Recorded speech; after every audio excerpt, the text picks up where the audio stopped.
السلام علیکم ورحمۃ اللہ وبرکاتہ. الحمد للہ رب العالمین والعاقبۃ للمتقین والصلاۃ والسلام علی رسولہ الکریم. محترم حضرات، ہم آپ سے لگاتار درس حدیث کر رہے ہیں اور آج اس کا درس نمبر 229 ہے.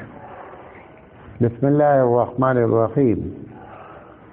عن عقبہ بن عامر رضی اللہ تعالی عنہ قال قال رسول اللہ صلی اللہ علیہ وسلم ان مثل الذي يعمل السيئات ثم يعمل الحسنات كمثل رجل كانت عليه ذرع ضيقة قد خنقته ثم عمل حسنة فانفكت حلقة ثم عمل حسنة أخرى فانفكت حلقة أخرى حتى يخرج إلى الأرض.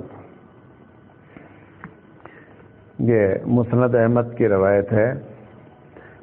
حضرت عقبہ بن عامر رضی اللہ تعالی عنہ کہتے ہیں کہ اللہ کے رسول صلی اللہ علیہ وسلم نے فرمایا ان مثل الذی یعمل السیئات، وہ لوگ جو گناہ کرتے ہیں پھر دماغ میں یہ بات آتی ہے کہ مجھ سے غلطی ہوئی ہے، ثم یعمل الحسنات، پھر نیکی کرتے ہیں. تو آپ نے فرمایا کہ کمثل رجل، اس آدمی کی مثال ایسی ہے کہ جس پر ایک زرہ ہے، تنگ زرہ، جو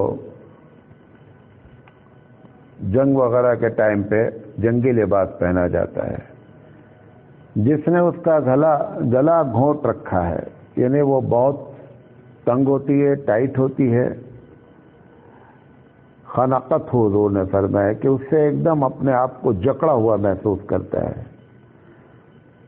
پھر وہ کوئی نیکی کا کام کرتا ہے، فنفکت حلقتن، جب وہ نیکی کرتا ہے تو اس کی وہ گانٹھ ٹوٹتی ہے. پھر دوسری نیکی کرتا ہے تو دوسری گانٹھ ٹوٹتی ہے، اور اس طریقے سے اس کی ساری گانٹھیں جو ہیں وہ کھل جاتی ہیں، یہاں تک کہ وہ پوری طرح کھل کر زمین پر گر پڑتی ہیں. یہ حدیث ہے. نبی کریم صلی اللہ علیہ وسلم کو اللہ تعالیٰ نے بہت سی خوبیاں عنایت فرمائیں. اس میں سے ایک خوبی یہ تھی کہ بات کو سمجھانے کا جو انداز تھا کہ تھوڑی بات بولتے تھے، زیادہ سمجھ میں آتا تھا. ایک بات یہ تھی جس کو ہم اپنی زبان میں، عربی زبان میں کہتے ہیں کہ جوامع الکلم، یعنی اللہ کے رسول صلی اللہ علیہ وسلم کو اللہ تعالیٰ نے یہ خصوصی چیز عطا کی تھی، زبان پہ زبردست مہارت تھی. دوسری چیز یہ تھی کہ باتوں کو سمجھانے کے لیے مثالیں دے کر کے سمجھاتے تھے.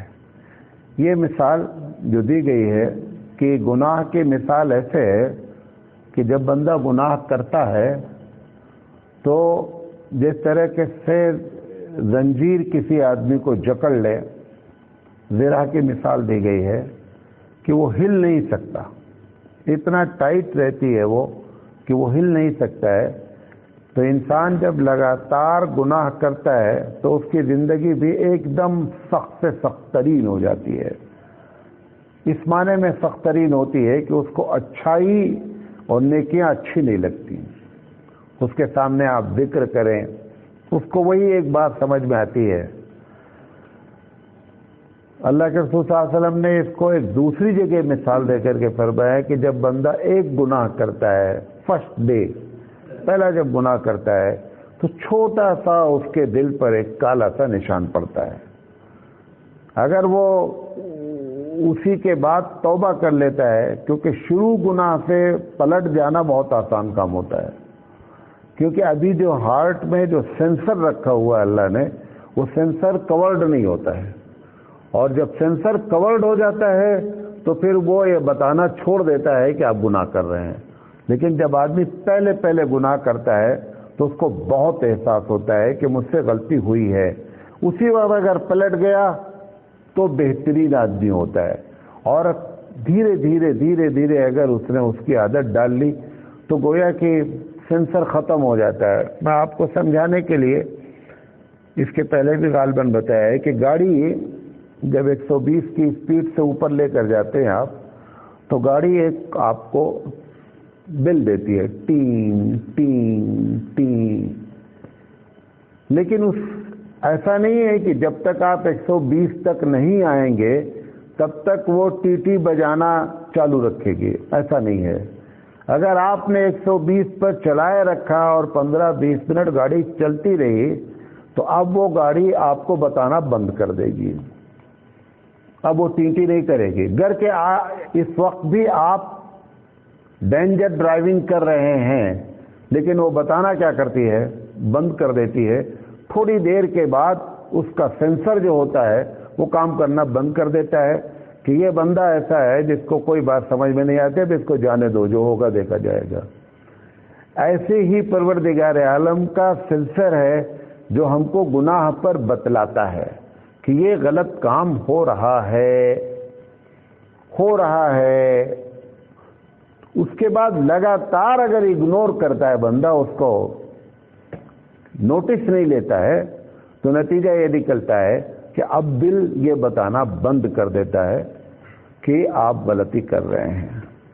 پھر جس کو اللہ توفیق دے دے، قرآن مجید کی ایک آیت ہے کہ اگر لگاتار کوئی ایسا کرتا رہتا ہے اور گناہوں کو ہلکا لیتا رہتا ہے اور وہ یہ سمجھتا ہے کہ میں جو کر رہا ہوں بہت اچھا ہے، اللہ کی طرف رجوع نہیں کرتا، تو اللہ کہتا ہے پھر ایسے لوگوں کے دلوں پر مہر مار دی جاتی ہے، پھر ان کو کوئی بات سمجھ میں نہیں آتی ہے.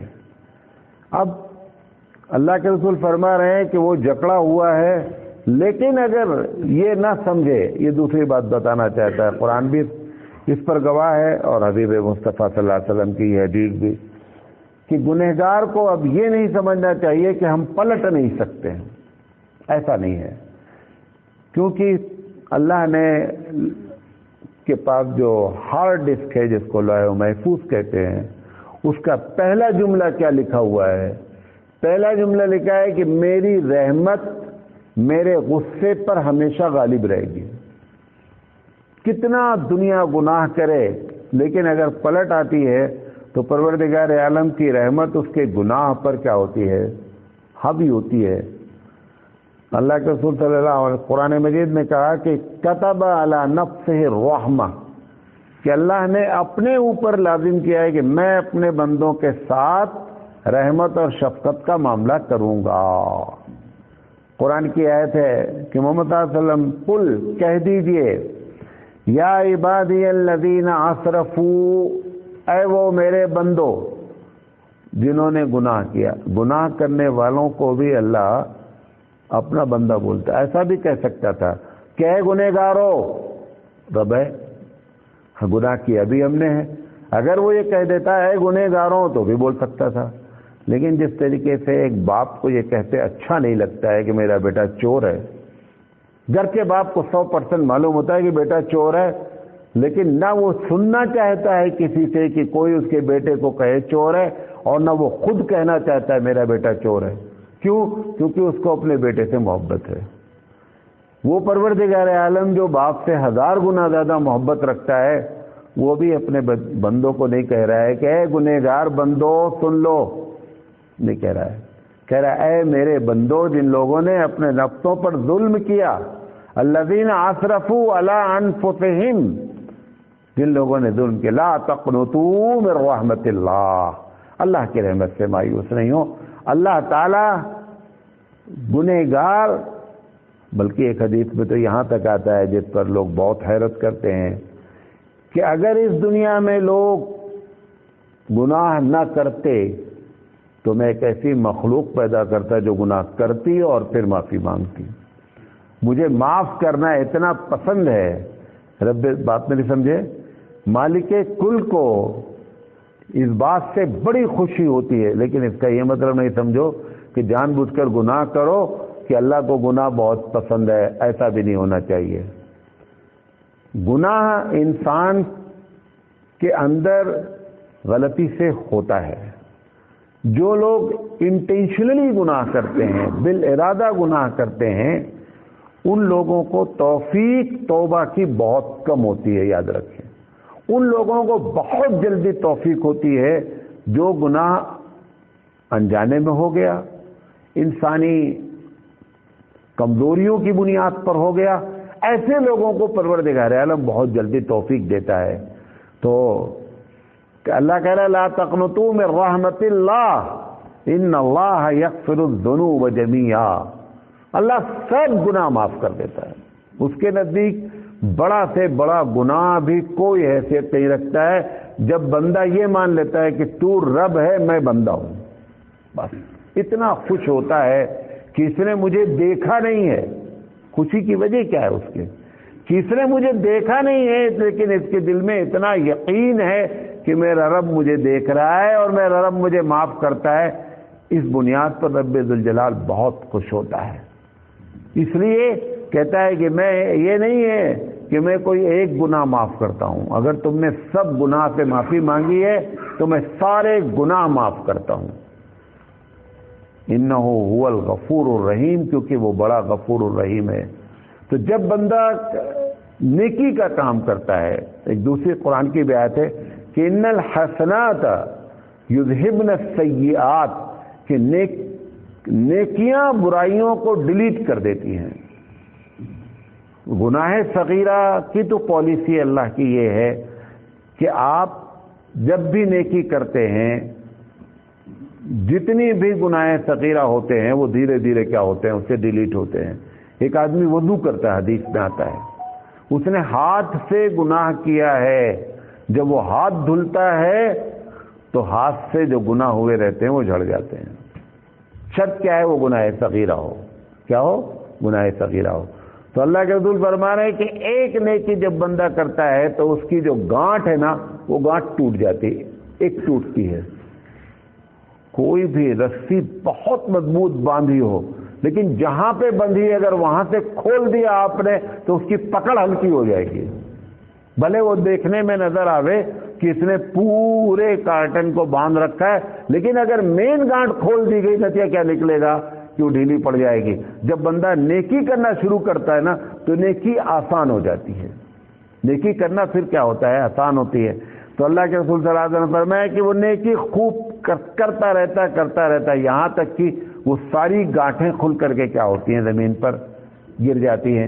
لہذا کبھی بھی گناہ کرنے والوں کو یہ نہیں سمجھنا چاہیے، ہم ہوں یا آپ ہوں، کوئی بھی، ہم سب گنہگار ہیں، کہ اللہ کی رحمت جو ہے وہ ہمارے گناہوں سے اوپر ہے۔ یہ سمجھ کر کبھی جو ہے نا گناہ مزید نہیں کرنا چاہیے کہ اب تو میں اتنا گناہ کر چکا ہوں، اب کیا ہو سکتا ہے۔ آپ کو معلوم ہے بخاری کی بہت مشہور روایت ہے کہ ایک آدمی نے 99 مرڈر کیا اور جا کر کے ایک ڈپلیکیٹ کے پاس پھنس گیا۔ ڈپلیکیٹ بزرگ جیسے آپ کے محلے میں ٹہلتے رہتے ہیں، جا کر کے ان سے کہا حضرت میں نے 99 مرڈر کیا ہے۔ وہ بیوقوف آدمی تھا، بنا ہوا بزرگ تھا، خوب گالیاں دیا اس کو۔ اس نے دیکھا کہ جب یہ بہت گالیاں دے رہا ہے تو اس نے 99 تو کیا تھا، سینچری پوری کیا، اس کو بھی مارا، اس کا ہی مرڈر کیا۔ مرڈر کرنے کے بعد لیکن اس کے دماغ میں یہ بات تھی کہ غلطی مجھ سے ہوئی ہے، لہذا وہ کسی اللہ والے کے پاس پہنچ گیا۔ اس نے کہا کہ حضرت میں نے بڑی غلطیاں کی ہیں، میں نے 100 مرڈر کیے ہیں، اب میرے لیے کوئی گنجائش ہے رب کے پاس؟ انہوں نے کہا کہ اللہ کی رحمت تیرے گناہوں سے بہت اوپر ہے، کچھ بھی نہیں ہے، یہ تجھ کو احساس ہو گیا ہے کہ مجھ سے غلطی ہوئی ہے، اپنے رب سے توبہ کر لیا۔ تو اس طریقے سے پروردگار عالم جو ہے وہ گناہوں کو معاف کرتا ہے۔ حضور اکرم صلی اللہ علیہ وسلم نے فرمایا التائب من الذنب کمن لا ذنب لہ، گناہوں سے توبہ کرنے والا ایسا ہوتا ہے گویا گناہ کیا ہی نہیں ہے۔ تو ایک ہوتا ہے کہ گناہوں سے توبہ کر کے گناہ سے نکل آنا، یہ بہت اعلیٰ قسم ہے۔ ایک ہوتا ہے کہ گناہ نیکیوں کے ذریعے کیا ہوتے ہیں؟ ختم ہو جاتے ہیں۔ اس حدیث میں جو ذکر ہے وہ اس کا ذکر ہے کہ نیکی جو ہے وہ گناہوں کو کیا کرتی ہے؟ ختم کر دیتی ہے۔ لہذا یہ سمجھ کر کے کبھی نہیں ہونا چاہیے۔ آپ کو معلوم ہے بہت سے لوگ یہ پالیسی اختیار کرتے ہیں۔ میں ایک مرتبہ بامبے گیا تو طوائف افطاری کرا رہی تھی. کیا کرا رہی تھی؟ طوائف افطاری کے لیے کھڑی تھی. تو میرے دماغ میں بڑے سوالات آئے کہ ایک طرف گناہوں کا پلندہ ہے اور دوسری طرف کیا کر رہی ہے؟ یہ افطاری کرا رہی ہے. یہ سمجھ رہی ہے، اس کے دماغ میں یہ بات ہے کہ ہماری نیکیاں ہمارے گناہوں کو ختم کریں گے. یہ بھی یاد رکھیں، نیکیاں گناہ کبیرہ کو نہیں ختم کرتی ہیں. اس پالیسی کو بھی جان لیں. نیکیاں گناہ صغیرہ کو ختم کرتی ہیں، توبہ گناہ کبیرہ کو ختم کرتا ہے. دونوں میں یہ ڈفرینس ہے. بہت سے لوگ یہ کنفیوز ہیں، غلط کام کرتے ہیں. آپ مسجد کے لیے بولیں گے فوراً پیسہ دیں گے. بہت سے غلط کام کر رہے ہیں، لیکن آپ کوئی بھی ان کو نیکی کے لیے بولیں گے، دوسرے بڑے آدمی دوسرے آدمیوں کے مقابلے میں آگے بڑھیں گے. وہ یہ سمجھ رہے ہیں کہ میری نیکیاں، رشوت لے رہا ہے بندہ، مثال کے طور پر رشوت لے رہا ہے. آپ نے مسجد کے لیے اپیل کیا، کھٹ سے پیسہ دے گا. اس کے دماغ میں ہے کہ شاید یہ پیسے سے ہمارا رشوت والا معاملہ کیا ہو جائے گا، ڈیلیٹ ہوگا. کبھی نہیں ڈیلیٹ ہوتا ہے، نوٹ کر لیں. دونوں میں یہ بہت بڑا فرق ہے جس کو ہم بیان نہیں کرتے ہیں اور ہم سمجھاتے نہیں پبلک کو. نیکیاں برائیوں کو ختم کرتی ہیں، وہ برائیاں جو گناہ صغیرہ ہوتی ہیں. توبہ تمام کو، صغیرہ کو بھی ختم کرتا ہے اور کبیرہ. کیوں؟ توبہ میں رب ذوالجلال کے سامنے بندہ اپنے آپ کی بندگی کا اعتراف کرتا ہے اور مالک کو مالک مان لیتا ہے. لہذا یہ غلط فہمی بھی نہیں ہونی چاہیے. لیکن ایک آدمی جب نیکیاں کرنے لگتا ہے تو گناہ کم ہونے لگتے ہیں، عادت نیکی کی پڑ جاتی ہے اور پھر وہ نیک بندہ بن جاتا ہے. بہرحال 3 باتیں اس میں بتانا چاہتے ہیں. مایوس نہیں ہونا ہے گنہگار کو، نمبر 1. کنفیوز نہیں ہونا ہے گنہگار کو کہ میں جو بھی گناہ کروں تو نیکی ہمارے گناہ کو ختم کر دے گی. یہ کنفیوژن نہیں ہو، بلکہ صغیرہ گناہ کو ختم کرے گی، کبیرہ کو نہیں ختم کرے گی. تیسری چیز، کتنا بڑا بھی گناہ ہو توبہ اس کو کیا کرتا ہے؟ ختم کر دیتا ہے. اللہ تعالیٰ سے دعا ہے کہ اللہ تعالیٰ کہنے سے زیادہ عمل کرنے کی توفیق عطا فرمائے. وآخر دعوانا ان الحمد للہ رب العالمین. سبحان اللہ وبحمدہ، سبحانک اللہم وبحمدک، اشہد ان لا الہ الا انت، استغفرک واتوب الیک.